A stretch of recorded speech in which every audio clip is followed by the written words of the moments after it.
morning, everyone. Good morning. I'm not going to use the mic. I don't think I need the mic. Sorry, do you mind using it for the recording? For the recording? Sorry. Pick it up. You'll just have to hold the power right at the front. Hold power. Yep, power buttons.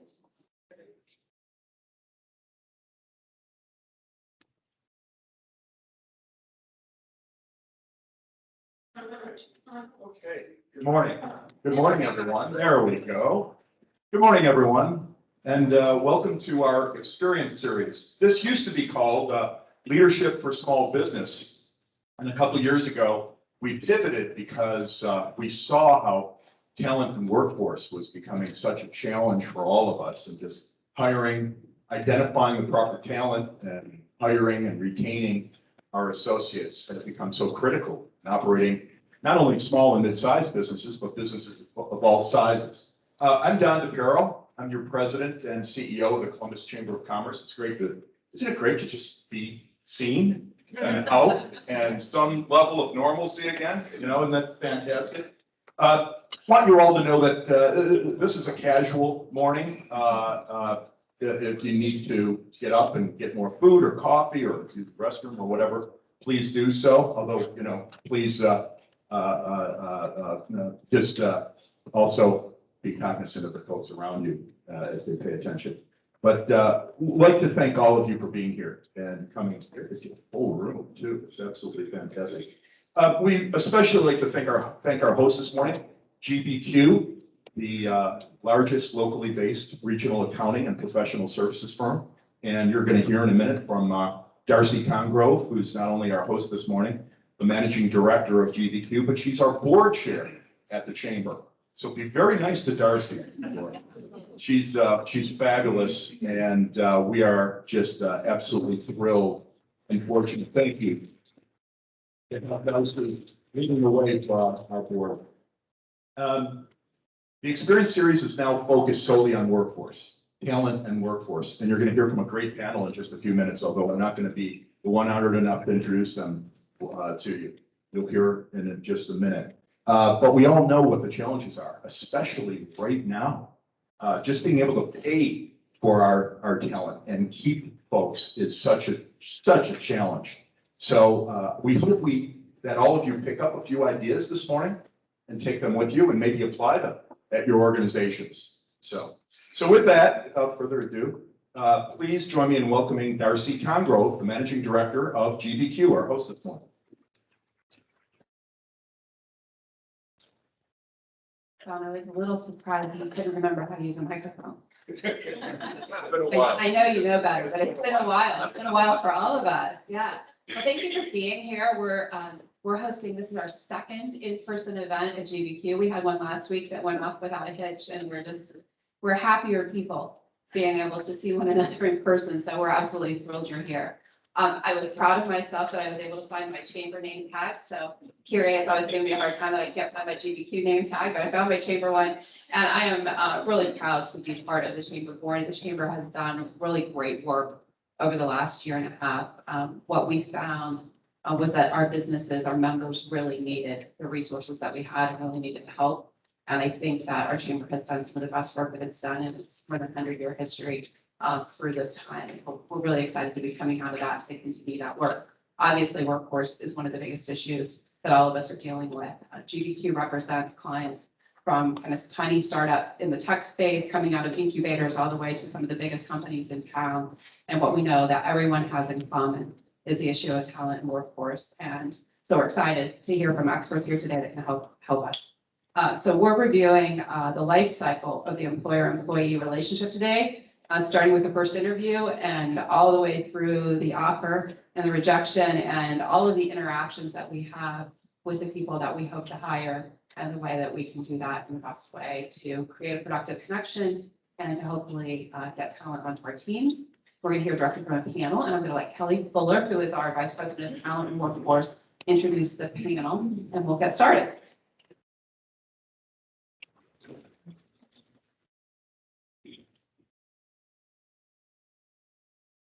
Good morning, everyone. As Darcy said, I'm Kelly Fuller, Vice President of Talent and Workforce Development with the Columbus Chamber of Commerce. And today we're going to be talking about this issue of minding the gap. We know that we have a lot of people, a lot of you in this room that are actively seeking employees, or you're looking around at your current workforce and trying to figure out how do we retain these folks and how do we keep them on board and keep them engaged with the work we're doing. Simultaneously, we have people outside as job seekers that are either currently unemployed or underemployed, and we have this mismatch. Am I on?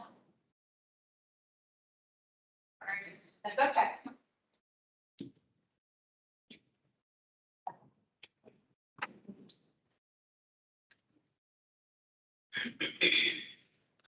There's no battery.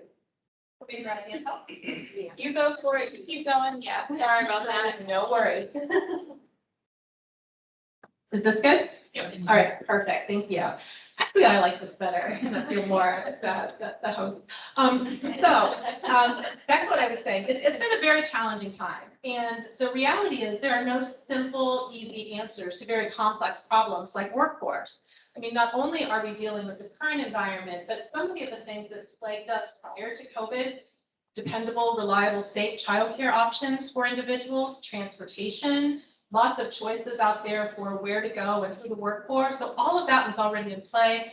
And then we add on what we're all experiencing right now. So I think we can all agree there really aren't easy answers. So part of our conversation today with our panel, and I'll introduce them in just a second, is to really talk through what are some things that businesses can do, what are things that we can impact or initiate that might create some solutions. And it doesn't have to be everything, but maybe listen for one or two things that might make sense to you in your organization. Now, if you'd allow me the pleasure of introducing our panel and my friends. Opal Brand, who is Director of Business Solutions with the Workforce Development Board of Central Ohio. Jennifer Gary, Director of Workforce Development and Learning at Goodwill Columbus. Jess Koza, HR Business Partner with Empower HR. And Josh Dimitovich, CEO of Improving Interviews. So what you probably see is we have the perspective today of the business community and those who serve the business community, as well as the agencies that support our job seekers. So hopefully we can have a little conversation and dialogue around that. So before we get started, let me start with Opal. If you just take maybe a minute or so and just tell us a little bit about yourself.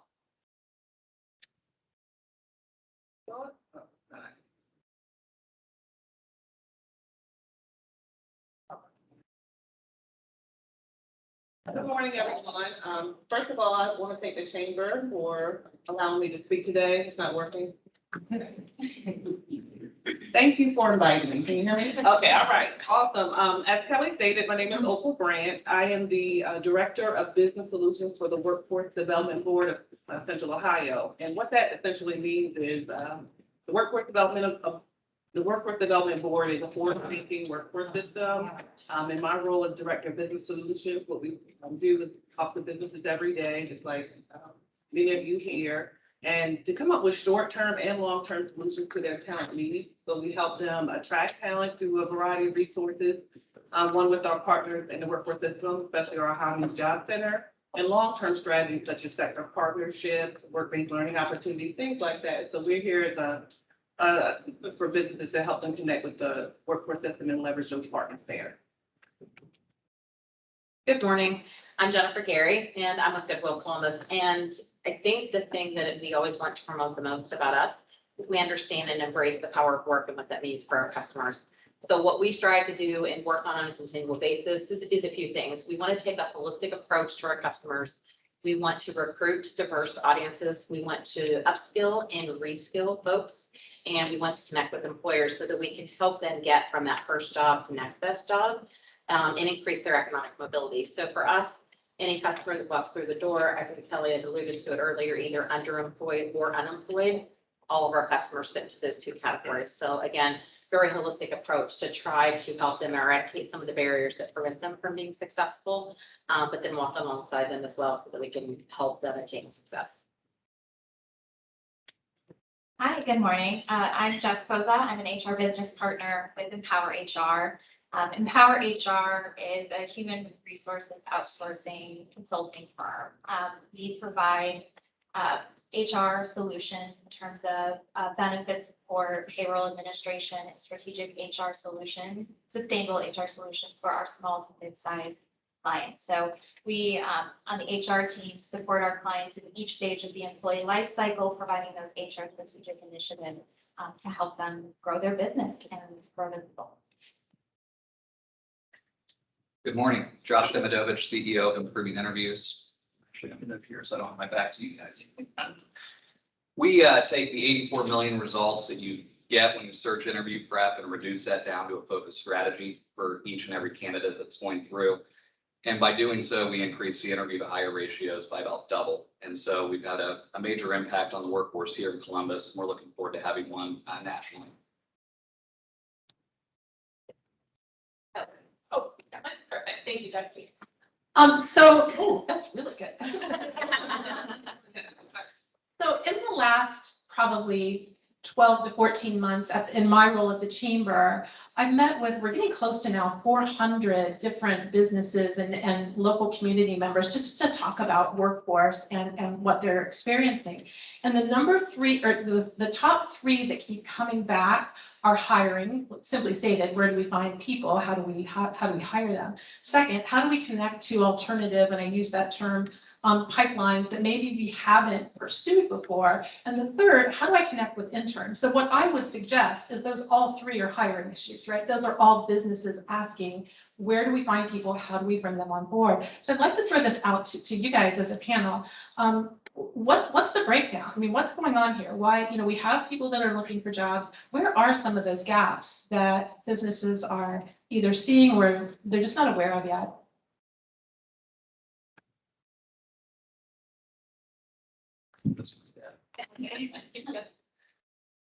Yeah, I'll take that one. So I think one of the areas obviously is the interview side and this life cycle from application through onboarding, right? And the amount of time that it takes to actually get through that process.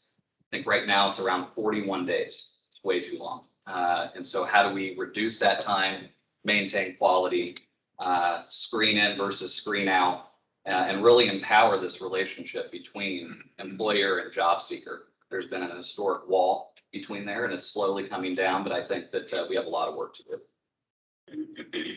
So talk more, and this is again open to anybody here on the panel. When we talk about that length, and that's astonishing, that many days from to actually onboard someone. And we think about in today's environment, if folks are interviewing with you and your company, chances are they're interviewing with a lot of other organizations as well. So there's a lot of opportunity to miss folks. When you talk about the screening in versus screening out, talk more a little bit about that. Like, what can businesses do differently so it's not a screen out?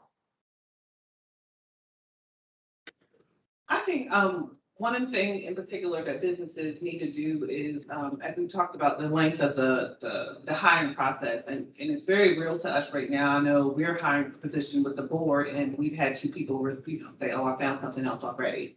So it's just things are just moving too fast. So you have to build a closer relationship with the people that are applying for you, so you get in contact with them early. And if you have an internal process that is too long, you need to figure out ways to make it a lot shorter.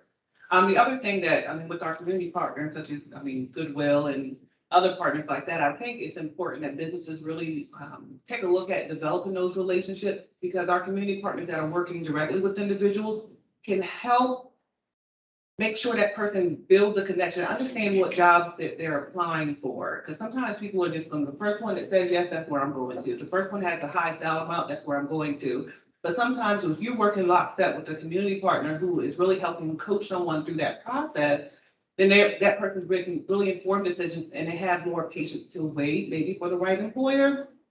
But you have to have, you as a business, that relationship with community partners who are serving individuals daily. I would add to that, I agree with her 100%. And I know that with us, we work really hard to develop relationships with the employer so we understand the culture. And so when we're working with our client, whether it's for an immediate hire or it's a longer term career pathway decision, we understand the culture and we can help them understand the culture and we can help them determine if it's the right fit. I think that's the other thing is if it's not the right fit, the hire is there. But if the process is long, we're going to lose you because we've lost 2 people in the last week to another offer that were great candidates. But if you get there and the fit is not right, then it becomes a bigger problem because you're now looking at onboarding 2 or 3 people versus 1 person. If we could just find the right way to let them know what the culture is and connect much quicker. Yeah, and I just want to say too, what we've been experiencing in this candidates market right now, and things are taking too long, as we've said, right? So maybe get creative, think outside of the box of ways that you can stay in contact with your candidates faster, right? So whether that be texting them, right? Instead of sending a formal email confirming interview details, right? A quick text could go a really long way and could help move things, accelerate to a much faster pace and get them in the door quicker. And it does sound like, based on what you all are saying and everything I've been reading, is even if your process was long and you haven't identified how to shorten that, or maybe you have policies and procedures that say it has to be this long because of steps that need to take place, then that constant communication with the candidate to say, we haven't forgotten about you. You're still in the running. We still are interested in bringing you on board, but we need to communicate with you what's going on internally. And I also love this idea and think there's so much power in creating these partnerships with the local agencies that can help act as, another support and another network there to bring on board. I wanted to ask you too, because I'm hearing a lot, and we all are, about what our current environment is. And we know that businesses who are shortening that period of time, who are thinking about their job openings from a marketing perspective, how can we really showcase who we are, what we do, and why you want to work here as really big issues. And also tapping into pipelines that they maybe haven't in the past, as well as flexibility. And we could talk about all of those. So I'm kind of setting that up to say, based on the work that you all do, what do you think today's job seekers here in Columbus, Ohio are looking for?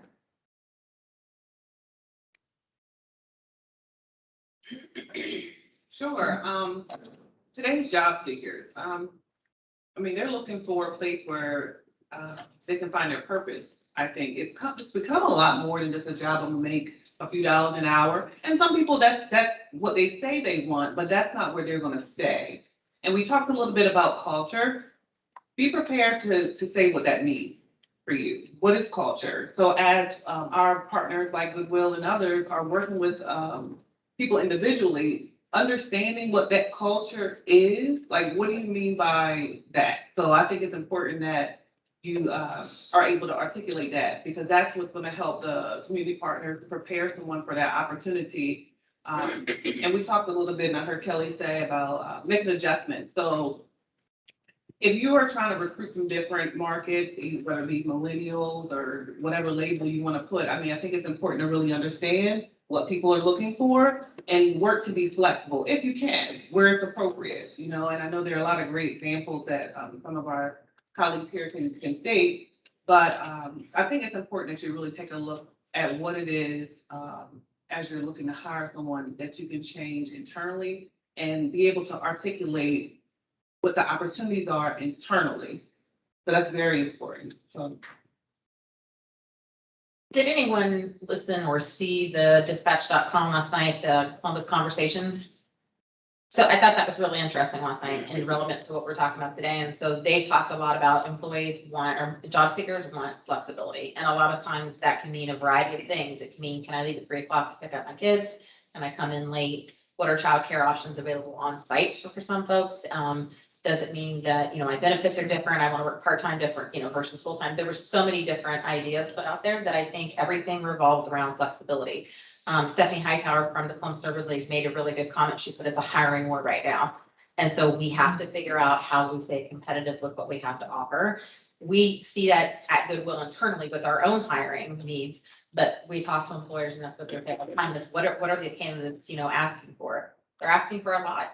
And somebody last night likened it to the housing market right now. So you can sell your house really quick, right? It's just not so easy to build or buy because then you're at somebody else's mercy because it's a seller's market. And I think it's an employee's market right now. So I think that'd be very creative.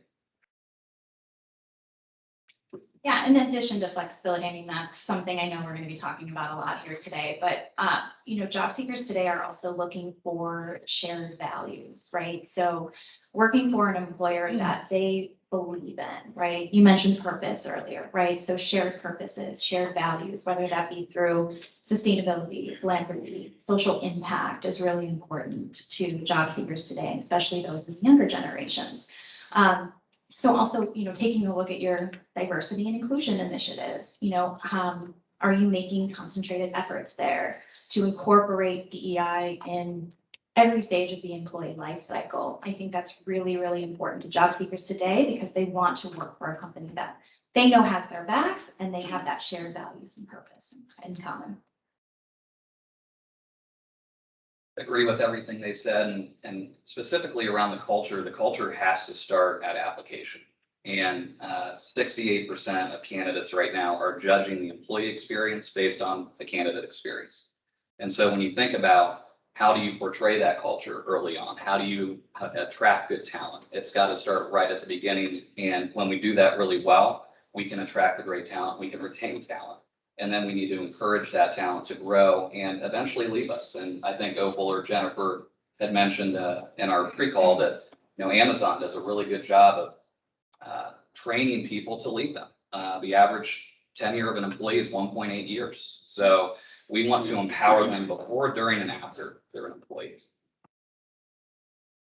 Thank you for all of that. And a couple of takeaways from that when we talk about flexibility, it can be defined so many different ways. It's not necessarily remote versus on-site participation, but in scheduling as well. We have a valued chamber member that's in the supply chain and logistics space. So when you think about supply chain and logistics, that's not typically something you think that could be done remotely because of the nature of the work.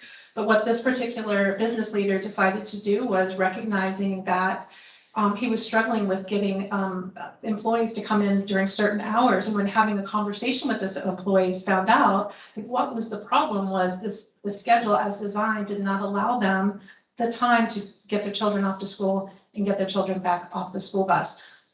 So by changing and creating a new schedule, a new shift in this field that we typically think of as on-site participation and maybe not necessarily flexible, was flexibility in scheduling. So sometimes it can be something like that. It's not always just the remote versus on-site participation. In the mention of flexibility, I think what would be interesting, I know some companies are doing this, is like providing scholarships for childcare. Because there are a lot of folks who think that, I can go get public childcare, but once they start working for you, making $18, $19, $20, they are no longer eligible for the public childcare.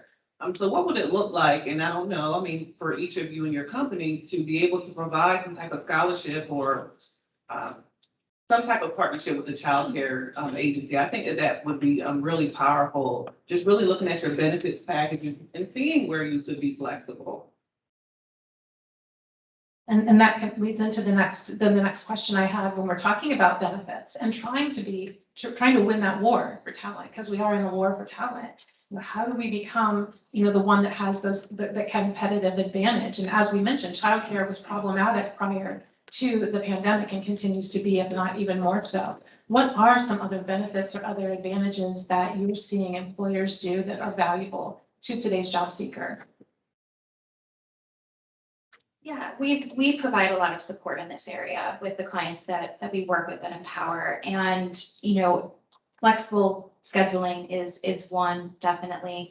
We've been hearing a lot from employees through exit interviews that we conduct that, one of the main reasons why they are leaving is because, they have found other work options that are fully remote or at least offering that hybrid solution. So, taking that into consideration of your benefits package and then offering benefits that are going to support an employee in their personal lives, I think is very, very important, right? So whether that's through paid parental leave that is being offered to both male and female employees is very, very important to job seekers today.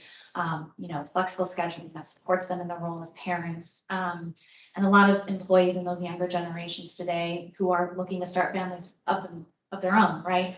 Those are some of the things that are must-haves for them as they consider leaving their current employer and looking elsewhere. So we also talked about culture and the importance of that. And, that obviously starts before, that part of that life cycle that starts before the interview or the posting. What can businesses do, businesses in the room and those who will be watching this later, what can they do to really identify their culture, articulate that, and somehow share that in the interview process, with the job seeker? Because if I don't know about the culture, if I don't know about the organization, the business only has so few opportunities to make that touch into that connection. So what advice would you give a business in this current environment? I would suggest that the marketing spend start way earlier, right? So if the marketing spend right now starts at, post-interview or offer and onboarding, move that up and get it started at the time the job's posted and really start to articulate why someone should be there. I mean, this work now is really high touch, and I know it sounds exhausting for HR team, but it is high touch. And I think about culture in a place I used to work before I came to Ohio. They had a marketing term, the promise of medicine. Right, the promise of medicine. If you know who that company is, you know who it is.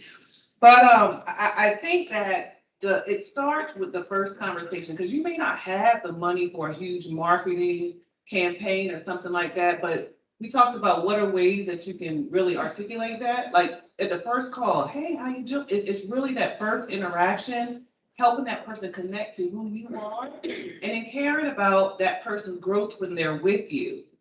Okay, so at that past job, there was a Gallup poll that we did. Do you have a best friend at work? I get a chance to do what I do best. Those are things that they would ask their current employees. I think there are small ways that you can do that now. Just building that into your schedule during your one-on-ones, during your coaching sessions, things like that. Because that person may not stay with you, but at least if they leave, you know why. I think it's really important to build that in companies now. Now, it should have been done before, but now more than ever. I think also being very transparent when you make that first connection and talk about what the job expectations are, to let them make the decision. If somebody's going to be transparent with me, how much information do I have? Is it the right job starting out of the gate? I always ask them, what their pay expectations are, because again, there could be some wiggle room, there may not, but I feel like culture means transparency as well. And I think the more transparent you can be, and you can prep them for the interview on that call, because I always direct people to GoodWill's website, because we're much more than retail, but a lot of folks don't recognize that. So especially in the workforce development space, dig in a little bit, review what we do, call me ahead of time with questions. We weren't having to answer them ahead of time, but be available, be transparent, be available. And I think that sometimes that is really important in this climate. I'll say too, and be good to the people that you decline. Yes. Because word of mouth is everything is grassroots. Be good to the people that you decline. I can't say how many times I heard, oh, I never heard back. I just never heard back. Especially those of you who have a lot of positions open, you want that person you would think to come back at some point, because maybe they were a good candidate, but maybe not the best candidate at that time. You may need that person later on.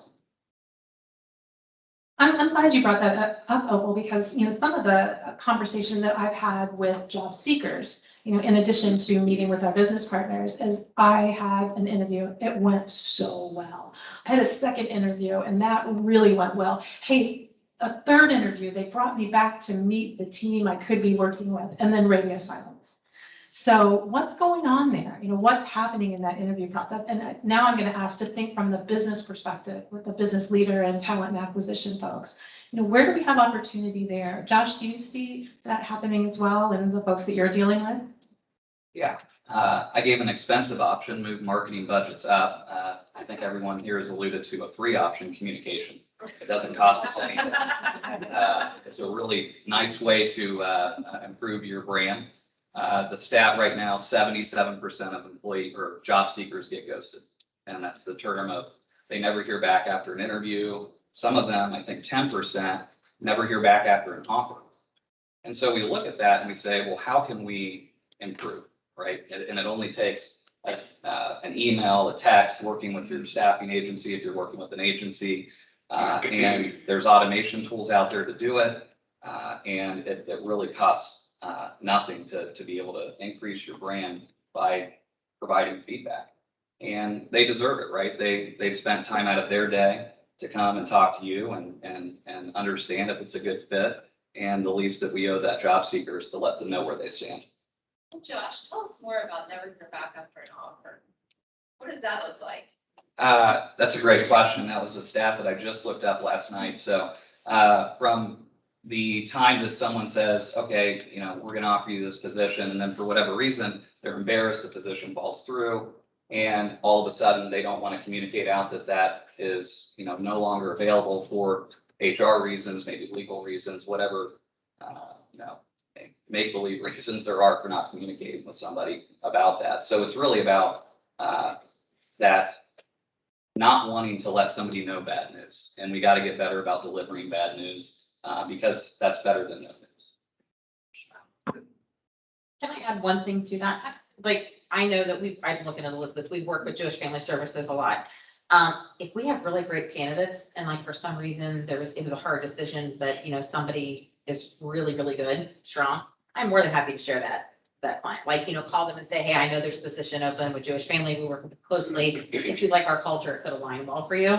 I think that sharing right now is a really great tool as long as somebody gives you permission and they're equal positions and they're, you know, both about the same job, different organizations, different, you know, demographics. But if you want to be in the nonprofit, which is what we work in that space, I think it's okay to, you know, share references and say, hey, listen, this was a great employee. You might want to, you know, take a look at them. I've already called them and told them. So I think that's important too. I agree. And a couple other things that I'm observing and reading more about too in this whole space of the interviewing and connecting the job seeker and the employer is the personality testing. So the assessments that happen sometimes in this process. And again, some of the trends I'm noticing is people are getting screened out based on that. But after the third or fourth interview, which seems like a really inefficient way of moving through. You know, what are your thoughts, if you have any, on you know the personality assessment, its importance to the job itself, and the sequence? I'm a fan of assessments. I will say that, but I think that there are definitely times that those assessments can screen folks out. I think that it's a good tool to use, like for customer service to measure those things, but sometimes, and to reference my past life, I worked on an HR team. Some of the individuals that would apply would get screened out because these are internal candidates that would rush through the assessment, but otherwise would be a very good candidate, internal employees. So I do, and I know I'm with the Workforce Development Board, but I'm going to throw this out there. I think I envision the perfect relationship between HR team with an employer and our community partners like Jewish Family Service, Urban League, and others, because we can really help you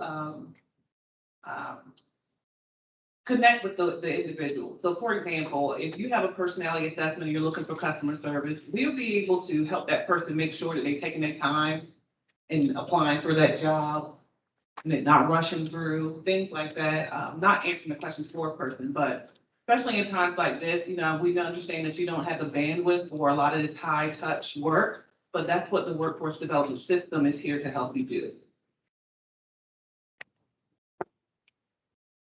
I think and answer your question about time, if you are going to do an assessment, the earlier the better, right? You don't want to get to the fourth interview and then go through what it seems like something that should have been done either for coming in for an interview or at the first interview. So I agree with Opal. I think assessments are good if used correctly, but the earlier the better. And the other issue I meant to mention, I just whispered to Jennifer, sometimes that there could be cultural barriers with some of the assessments. So I think that's important to pay attention to. And some of our workforce partners are very adept at working with various cultures and will be able to help with that. So in some of those close to 400 consultations that I referred to earlier, the conversation has been around the job postings themselves. And I will say that a lot of times what I see is not really a job posting, it's a job description. And we know the job description is an internal facing document, to outline to an employee the expectations and the roles and really kind of the logistics of it, where the posting is a marketing tool. What are some things that you guys are seeing, and what are some opportunities internally for businesses to do to look at matching those and connecting and making sure they understand the importance of each one? What are some things businesses can do? Well, I think.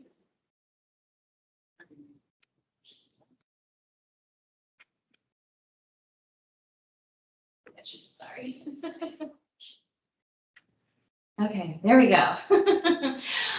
With the job ad itself, I think, you need to get creative with it. I think maybe posting it in a way that's more narrative, less bulleted out, can definitely help drive more candidates to that particular job ad. I mean, we're all consumers, right? We, absorb our content in 10-second spans like we do a commercial, right? So moving some of your minimum qualifications for the role towards the top of the job posting is really important. That explains your culture, your perks, your benefits, salary requirements as well. I think is a huge missed opportunity that employers are removing from the job posting itself. And Empower recently partnered with a recruitment partner, Workberry. And one of the statistics that stood out to us was not posting the compensation range for the position within the job ad itself knocks out your candidate pool by 50%. So it's super important. I know it's uncomfortable to do, but they're looking for the minimum qualifications of the job, culture, the perks, the salary requirements within the top of that ad will generate more candidates ideally. I think too, there's a lot of power in social media, and we all know that, but I think if your internal employees are posting jobs on LinkedIn and saying it's a great company to work for, come to work for us, I've got an open position, it carries a lot of weight with other folks. Word of mouth is still a great way to advertise, and not on social media. It is word of mouth by somebody from the company endorsing the position, endorsing the company. Make sure that the things listed on your job description are truly needed. That's all. It's always a little unnerving when you see it, and there are about 37 things that are, are those 37 things really, really critical or even necessary? So point well taken. So we talked about the flexibility. We talked about shortening that time period between, posting, interviewing, onboarding. We talked about marketing as well. In a minute, we're going to talk about some of the underrepresented talent pipelines. But I did want to spend just a second on onboarding. And I don't have the statistics, but maybe one of you do, on when we do all this great work. We've invested in marketing, we've invested the time for the high touch, we've interviewed people maybe multiple times, we've made the offer, they've accepted, we celebrate, it's exciting, they show up and they're gone in a week.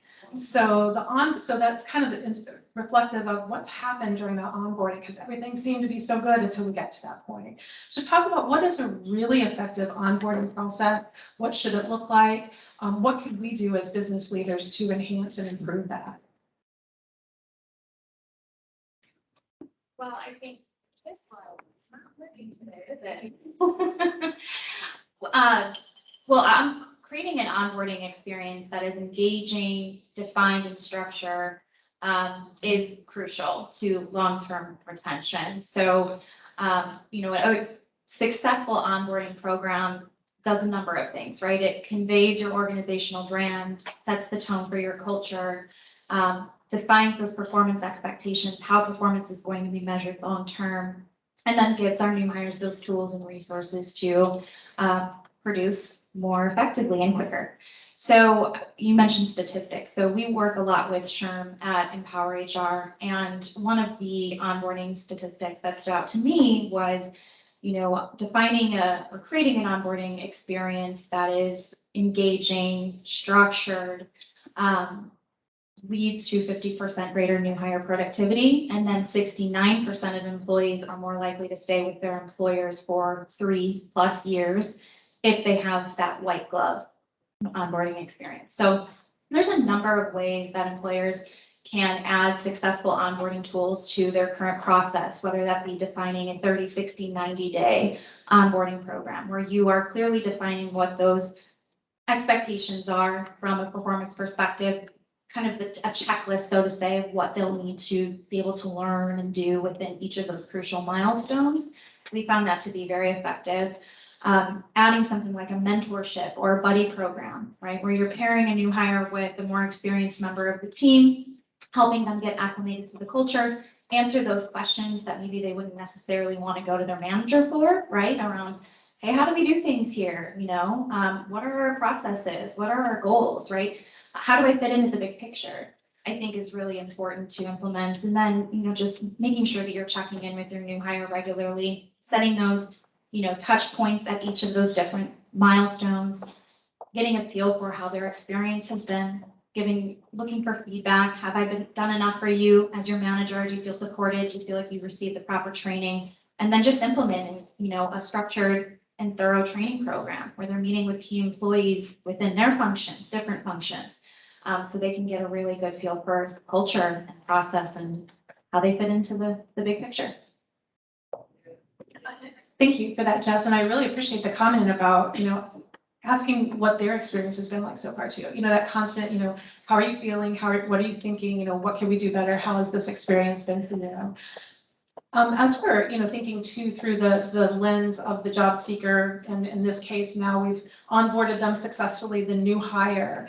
A lot of folks are, you know, part of their job search process and part of their decision to join your organization is based on opportunity for growth and personal professional development. What can businesses, maybe especially a small business that doesn't have a deep bench of HR, but what can businesses do to provide that, to do it in a way that's accessible and cost effective, and also how to communicate that to the job seeker and then the new employee? I know that's a whole lot of question right there, but any one of those parts is fine.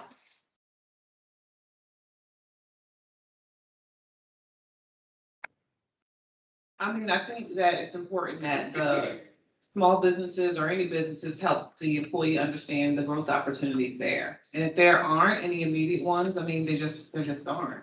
You know, I think that's one is being transparent, but always support that person to their growth. Send them to different free trainings. If you don't have the extensive budget to train your current employees, I will say the Workforce Development Board of Central Ohio, we have an employer advantage program where we would reimburse the amount that you pay, up to a certain percentage, depending upon how large your business is. We do have funds that would help you provide training and development for your current employees. So if you want to learn more, reach out. But I think that that's important. See the shameless plug. But yeah, I think it's definitely important because people want to know, and those Gallup questions I love. I mean, am I doing what I do best? I mean, do I have a best friend at work? And that may be you who's asking, hey, what do you want to do? How do you want to grow? Asking some of those questions, being intentional about that. And thank you for that, Opal. I will say that we're very lucky here in this market that we do have opportunity for either some reduced cost or free training opportunities for you, your business, and your team. So again, another shameless plug, reach out, you know, happy to kind of shepherd and walk you through that process if you haven't been engaged yet. So I'm gonna bounce back a little bit to, you know, when I talked about the tapping into underrepresented talent pipelines. And here at the Chamber, about 2.5 years ago, we identified 4 talent pipelines that we champion for lots of reasons, because we understand there's a large number within each of these pipelines of people that could benefit your business and also simultaneously lift up these groups of people. So we're talking about our refugee and immigrant population, adults with varying abilities, our friends and neighbors that have some type of criminal justice background, as well as emerging talent, which we define that at the Chamber as folks coming through high school, college and university, adult career programs. You know, there are a lot of different pipelines out there that we're not really tapping into enough.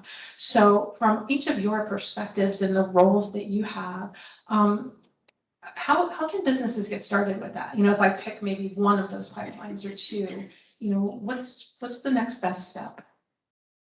So we just recently started working with JP Morgan Chase and they wanted to do a lot more blind hiring. So I think that's the right term in HR. So they're looking for justice involved citizens to not know that in the beginning processes. They wanted to work with nonprofits to say, you know, when you have referrals from people with a background, could you please send them through? So we have a dedicated recruiter that we work with. And, you know, it is on their end that it comes into play very late in the process. So they get through, they're really close to getting an offer before they have to either self-report or there's a background check and it's going to come through. And I think starting out with that in mind, that you want to do as much blind screening as what you possibly can. And I think that looking at the assessments and not, you know, if there are assessments that are job specific and not just the resume. And I think having a good career coach that helps the person, you know, applying, walk through how to interview and how to explain those gaps in employment. I think those three things are important for a company to be able to invest in those, you know, different demographics and really start to address some of the hiring needs from that perspective. What Jennifer said. Well, I mean, it's building that relationship with the community partner, whether it be a training provider or it be a community agency like JSS or Goodwill, working very closely with them, really helping provide that career coaching. So I think that that's really important. So I think I forgot what about this.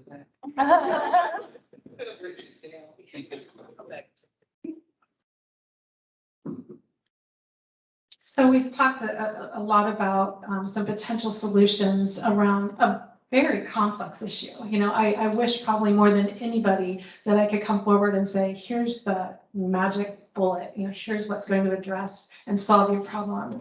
But, you know, as we've talked about today, these are some pretty complex issues, but the good news is, there are some opportunities. There are some things that we as businesses can do, whether it's forging, you know, stronger, better partnerships with some of our community partners in the job seeker space and the agency space, whether it's looking at the flexibility of the roles, how they're performed, where they're performed, when they're performed, and also shortening and tightening that process from interview to hire to onboard, as well as thinking about marketing our positions from the job seeker's lens. So we've got a few minutes, I think, if anyone has any questions they'd like for our panel before we say goodbye. Hey, Kelly, I would ask a question. Thanks, Jeff. Can you pass on this, please? Hi, Jeff Zimmerman from the Chamber. Josh, can you expand, please, on the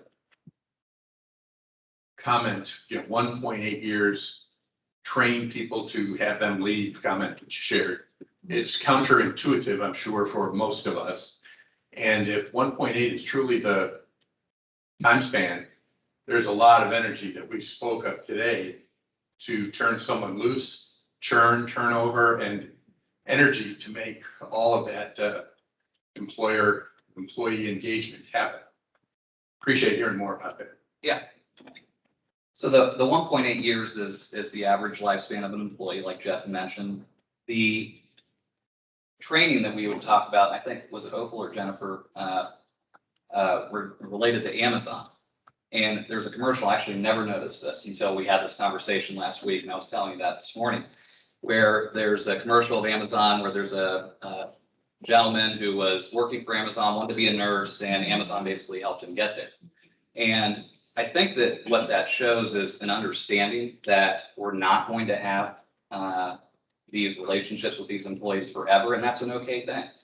And that doesn't mean that they don't care about us or we don't care about them. It's just, their life moves on, and we have to do everything we can to empower them, again, before, during, and after they're with us. And there's, specific programming, Jeff, I don't know what specific programming is out there, but I'm sure that Opal and Jennifer would have some insight on that.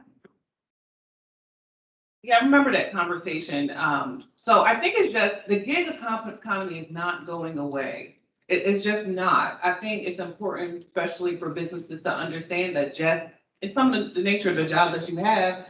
they're high turnover anyway, just by the nature of the folks that you get in, maybe students. I mean, they're high turnover. So it's close as we can get to figuring out and being flexible and understanding that and building in structure that, you know, okay, this certain amount's gonna leave, this certain amount, maybe we can transition to a long-term employee. I think the better and less frustrated we'll get. I liken hiring and all of that to dating, okay? So you want someone who wants you. And, you know, sometimes, you know, I'm gonna date this person because there's nobody else. I'm gonna do this job for a little while, but I'm really looking for something better. You know what I mean? So that does happen. And you may have a great relationship. You may go on great date nights and travel and all other great stuff. Have a great time with that person for a year and a half. You go on to something else. So build a relationship where you're transparent about that. You know, because that's essentially what it's like. Because when I was a coach at one time, I would train people. I said, you know what? Interviews are like dating. They don't want to know all the other people that you're dating. They want to feel like you want them. All right. And the same thing with your employee. You want them to feel like you want them.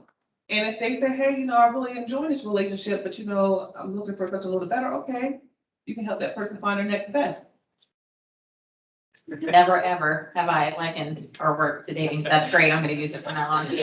But I think she's true. I mean, you have to create a committed relationship that you're going to train people to do their first job, and then you're going to upskill them to help them get to their next best job, because it builds your pipeline. They could turn into some of your best employees across your organization and different opportunities. I'm looking at Jessica, continues to work with Jessica, and she went through that. And I think that I think it's just something you have to commit to, and it is a long-term relationship. And short-term too. And it may not be you it may not be you that's training the individual. You may be connecting them to resources. Eastland Fairfield, another workforce agency. You may just say, hey, why don't you go and talk to these people? Because you may not have the budget to do that. And that's okay. It's just making that person feel comfortable to be able to be transparent and have that conversation with you. Thank you. Guess we've got time for one more question. What? Right back in the back. Pretty loud. I guess I'll try this anyway. So, Josh, you seem to reference, and if I understood you correctly, kind of some platforms that are used, and it sounded kind of more data oriented to me, what you were talking about. One of the challenges I think for employers below a certain size is that a lot of times it's hard to keep track of all those candidates. I'm telling you, I've done it. It's really hard to do it. And you have to be very much on top of it. It takes a lot. Do you have any recommendations for specific platforms that people can use to track their candidates so they can do that great job of staying in close communication with them? Yeah, great question. Yeah, there's a lot of HRIS, ATS tools out there. They're bigger market share companies like Bullhorn, a little bit more expensive. You got your lower market share companies like JobDiva that are a little bit more affordable, JobDiva. And there's a spectrum from some free options even. They're really just CRMs that track workflow, right? And so if you have Salesforce, think about using Salesforce as a way to track workflow. HubSpot, has anybody used HubSpot? HubSpot's used. Some people use Slack. If you use Slack for internal communication, and also Slack for identifying new candidate pools and asking to join workspaces. But there's a lot of bolt-on applications with those kind of fundamental ATS and HRIS tools, but not all of them are expensive, and some of them are very powerful for very low dollars. Well, thank you, everyone. We've really enjoyed this conversation. Thank you, panel, Opal, Jen, Jess, Josh. Thank you all for sharing your insight, your expertise, and your time with us this morning. And thank all of you for the same. It's so good to be back in person. I can't articulate that enough. And I'd like to now ask Heather Todd from Local IQ. Heather, if you don't mind closing us out this morning. Thank you.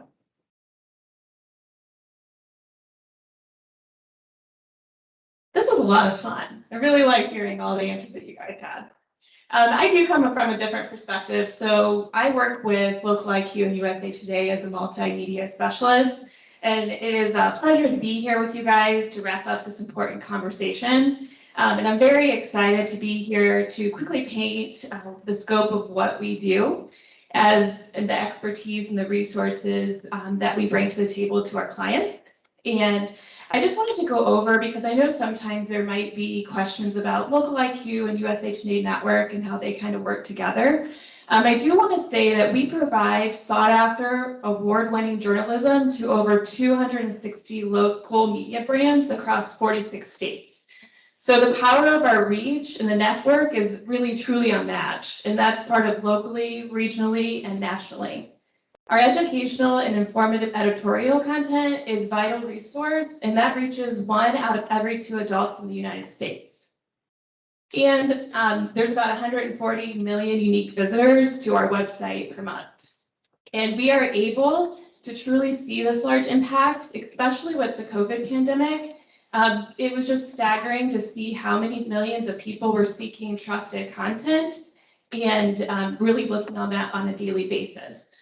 We've seen firsthand the value of providing the trusted content, the local journalism, and to the communities that we serve, not only to educate and inform our readers, but to build that robust, qualified audience to our advertisers. Our large amount of solutions are unmatched, and this reach enables us to customize strategies where we can focus on bringing that high qualified audience to you. This also allows us to directly get in front of consumers who are likely to convert. And also, when we're talking about the different strategies that we offer, this is something where we can come in and help simplify what you have going on now. But we also like to talk to you about the event-based marketing that is coming back in person. And then targeting assets, maybe direct mail, promotions, and a whole lot more. And we often have conversations with our clients who say, I just didn't know that you did all of this. And local businesses continue to be amazed at the scale that we are able to provide. And just a couple of those things that we're able to provide to expand, we are one of the largest Google Premier partners in the country. So if you need assistance in fine-tuning your marketing or improving your ROI, please reach out. All of our resources at Local IQ can begin working for you right away and yielding results for your business. So thank you all for joining us this morning. We hope that you consider joining us for the future Columbus Chambers program, including the upcoming Experience Series conversations. And then more information can be found on columbus.org/events. And thank you, and we look forward to seeing you guys again soon.